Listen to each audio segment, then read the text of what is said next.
I tend to like the concept of fresh eyes can innovate.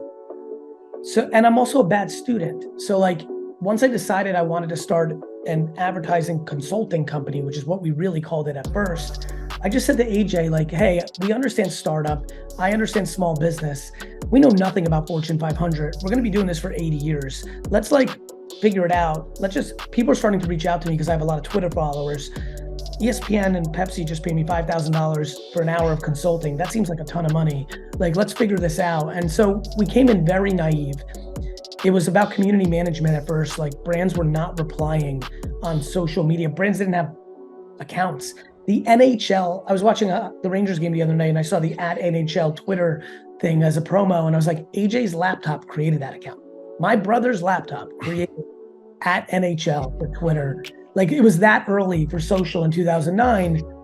My relationship was naivete. When we started doing media and creative from day one underneath the umbrella, I didn't realize that Madison Avenue had split it to separate companies 20 years earlier. I'd never heard of Nielsen brand lift studies. I didn't know about Cannes Lions. I didn't know about Ad Age. I'd never heard about a firm. I never heard about Martin Sorrell. I didn't know who David Ogilvy was.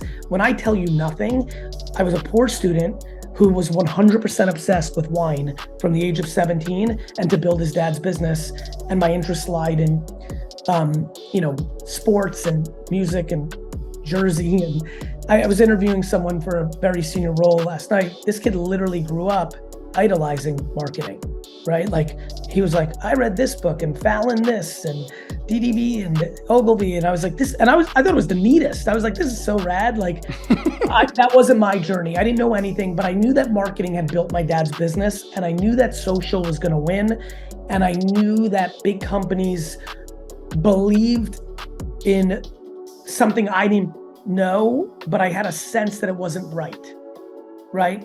And we got in, and very quickly, early meeting at Campbell's and Trident and Mondelez, Cadbury, I was like, oh, okay. And then like things started happening, which was, I realized television was God. And that was weird to me because the internet was cruising. And then, it took me about 5 or 6 years to calibrate the industry. And what I mean by that is like, I'm like, oh, okay, like how you measure media like matters. Like, they might not even believe in programmatic digital ads. They might not believe in television, but GRPs and impressions and MMMs and MMAs is like why they do it, because they're a corporation and they have to conform to that. Oh, creative, like this is all a facade. It's all about awards and headlines, and it's just people's subjective opinions, and they don't really validate them. And just like, you just start like really, but to the point of creativity, the creative is the variable of success. I believe the Super Bowl is the best ad in marketing in the world. Best buy, underpriced, 100 million Americans will consume it. It's what we do. But your upside is based on how good the ad is. The process to the ad is something I have challenging DNA towards, but the punchline of the concept is right. And so frequency and reach, I agree in that. The problem is I believe in actualized reach, not potential reach. So a GRP means nothing to me because I know it's fake. Yeah. It's fucking fake. Like, and so same with a social media view, by the way. I have no love towards social media other than I think it's underpriced attention. And I think the industry hasn't calibrated it yet. But, my relationship knew nothing, believed in my thesis. So I wasn't scared to speak my mind, which of course, was a different narrative. And I'm empathetic to why the industry's like, especially the way I roll, tons of confidence, tons of conviction, tons of passion. And I'm willing to like challenge the status quo. I didn't whine. I just come from 15 years of challenging the wine industry, which on a good day makes the advertising industry seem easy. Like, you want to talk about pretentiousness, you want to talk about ideology, you want to talk about focusing on the past. I would literally taste wine that I knew was below par, and the the owner would say to me, my grandfather built this. I'm like, your grandfather didn't make this wine. This wine you just made, like, had to deal with the fact that it rained and you picked the grapes too late. Yeah. When you're at that Ad Age event that I saw you at this week, do you feel at home? Yes and no. Yes, from the standpoint, I'll tell you about the Ad Age event. I left early. And I left early because I had some business stuff and family stuff, not for any other reason. Some people hit me up, they're like, oh, why'd you leave? I was like, I wasn't leaving because I'm like, I came because I love being part of this industry. I'll tell you what really threw me off. I can't believe how disrespectful the industry is to the industry. I was talking to my tables, we had 2 tables for Vayner. I was very upset, like genuinely.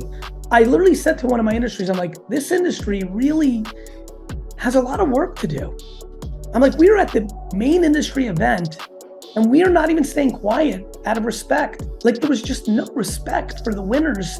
I was really upset. I didn't say a damn word while those people were on stage talking about thank you for like it. I was shocked. I'd never been. We won a bunch of good stuff last year, but I wasn't able to come. I don't recall why, family or travel that was already locked in. And I said to my COO, I'm like, because Mark Yudkin, he actually accepted Warless. I'm like, was it like this last year? He goes, yeah. He goes, I was nervous to like give the speech before I got here because you weren't here. And I was like, fuck, I can't do what he does. And he goes, but then I was like not nervous at all because I realized nobody's paying attention to anything. So I did not feel at home from the standpoint of it reinforced to me the thing I continue to want to challenge our industry to do, which is we can be nicer and better to each other. Yeah, everyone's waiting their turn for their moment and not giving a shit about anyone else's moment. At that event specifically, which is, some of it is just the programming. It's too many people. You got people who haven't seen each other in a long time. They're trying to catch up while someone is on stage trying to say something profound. I'll be honest with you. I fully disagree with you with all due respect. We had a full hour beforehand. Yeah. I'm involved in a lot of industries. You know this. I've got my hat on a lot of things. This industry needs to look at itself directly in the face based on what I saw at the gala last week. To not have the cordialness, to not have the respect, to not have the empathy and the compassion towards each other, for when someone's getting an award, to be quiet for 4 seconds and let them thank their teams, I was on the ground shocked. What is the most memorably fucked up reaction you've ever elicited from a client? It was by not wearing, early in VaynerMedia, we went into a meeting and the gentleman saw that I was wearing jeans and a hoodie and he viscerally delivered, "Thanks for dressing up." Man, now if you dressed up, you would look like a total asshole. Well, that's the wildest part of the story. There's 2 other wild parts. We won the business and he was an early investor in Resi because we became so close after that meeting. Because for a different podcast, I'll explain how aggressive I was in response, not directly then, but later in the presentation. So again, that goes back to compassion and empathy. I could have been shut down and I could have met his negativity with negativity. I chose not to, and it's led to a very fruitful relationship.